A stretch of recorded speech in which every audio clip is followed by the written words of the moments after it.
like serving. We never would have been, I never would have been able to serve the Lord, Brother Samuel.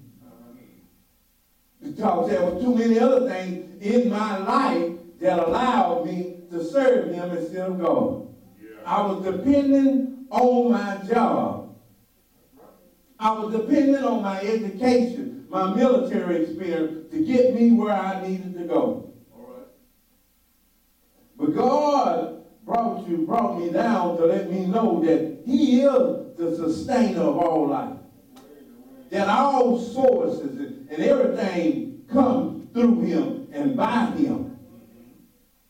And it will continue to let us know. Somebody, it says that we have been so arrogant and high-minded that that's why some of us don't win the lottery. That's why we just can't win the lottery. Huh? Pastor Dawson, some of us come up here, we win the lottery on Saturday, and the Monday we come back up here, and it ain't even having no church. We'll be driving a Rolls Royce, and they're having a big thing to do out there in front of the church. And he say, look what I did. Have a chauffeur, gone the whole 9 yards. And to be too-headed and high-minded, somebody speak to you, and then they'll be speaking through one of your entourage people. What did he say? You understand what I'm saying? God knows our heart. He knows our mind. Proud you are in a situation that is killing the flesh. God knows what it takes to nail your flesh to the cross. That's the real thing that the devil comes at with us. Pride of life. He comes at you with it. The lust of the flesh and the lust of the eye. The enemy is one of his tactics. God wanted to nail our flesh down so he can get the glory out of your life. Some people want to bypass the stage, come to the stage, and sometimes they are preaching or they are teaching or they are singing for the stage and not the Savior. Sometimes our cross is put in the form of without a denying human companion. Some people never do get married, never do know, and they long for that. They long for companionship.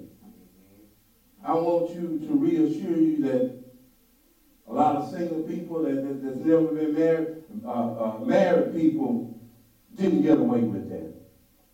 Sometimes their cross is sitting down beside him. Everybody thinks that you're wonderful except the one that you're married to. Y'all don't hear me. Y'all understand what I'm saying. Y'all understand what I'm saying. Sometimes you can get answers. Sometimes people can pick you up and build you up except for the one that you're married to. Y'all don't hear me. God removed his thorn from my side. But God says that in the midst of all that, his grace is sufficient. You're standing in, or you're sitting in some kind of grace right now because of the position that you have, or the situation, or the job, or the house, or anything that you're living in is only by the grace of God that you got it, that you're living in it, because you haven't did anything to deserve it. It's only by the grace of God. And that's why God told Paul that he wouldn't remove the thorn from his side, because he wanted him to keep him humble, and to keep God foremost and first in his life, that he know that his grace is sufficient. If your cross is not laying down beside you or sitting on side of you, it's right down the hall. Some of our kids are our biggest thorn in the side. Yes, sir. nailed by the love that you have for them, you'll take 2 steps forward and fall 3 backwards. Because the love that you have for them. Some of them cross. Some of our crosses is lonely. Some of us are burdened with the trouble. But everybody got to have a cross. Your cross is different than mine. Somebody's cross is their physical situation. If God would deliver you, then you'll forget who brought you and how he brought you and whose are you, and you will receive the glory. You'll take God's glory. But God says no man takes his glory. When Paul talks about it, he says that when God sent his son to die, he put him in a borrowed tomb. But Paul says that he got up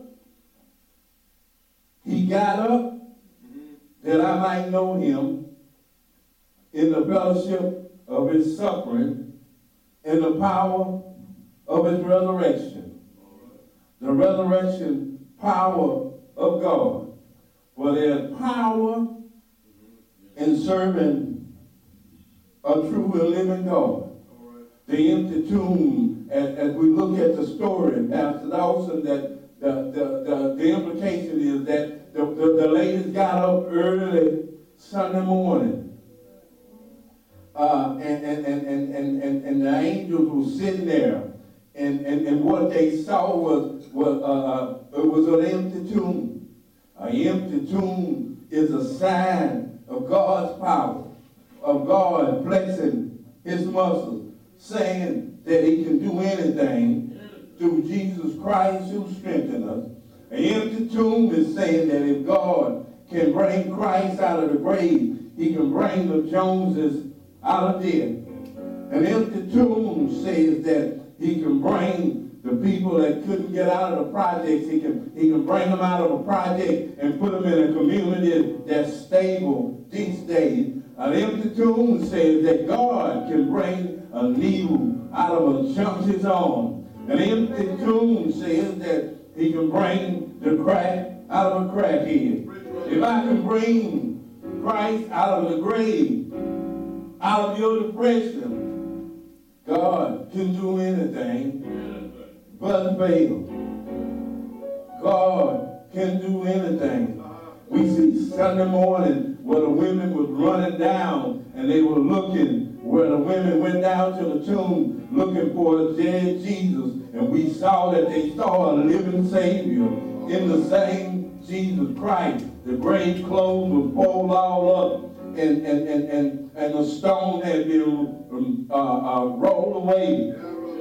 And he said that the implications is that the women was having a Sunday morning experience. It don't have, which is not good English, not many people, but when you come up on the Sunday morning service, it's not for the breakfast. It's not to see anybody and to shake hands with anybody. It's a Sunday morning experience. God had your finances in mind, and you're having a Sunday morning finance experience where he will open the windows and pour you out a blessing that you won't be able to receive. He can hold your grave, and the grave cannot hold you. The last point that I want to bring out is that God uses the resurrection. It's a resurrected is the epicenter of what he's trying. God didn't bring you this for to leave you. He put him down in the grave, and Jesus Christ, it says that he got up with all power of heaven and earth in his hand. As we look at movies on TV, we see the earthquake and the sun refusing to shine. God didn't take you through all that. He just to leave you there. He didn't crucify that old man that was running, that was womanized, and the pride of life that wouldn't give nobody a cup of sugar. He didn't leave you there to crucify the flesh, but God brought you from there to eternity, that you might be able to serve him in time of joy, peace in the moment of confusion. Peace in the midst of confusion. Power in the moment of weakness. Tell somebody, I refuse to be defeated. If Jesus got up, I'm getting up too this morning. There's a lot of people don't want to see you get up in the morning. I'm here to say that Resurrection Sunday means that somebody got up, and this morning means that Jesus Christ got up. If Jesus Christ got up, I'm getting up this morning. I'm getting up in my disposition. I'm getting up in my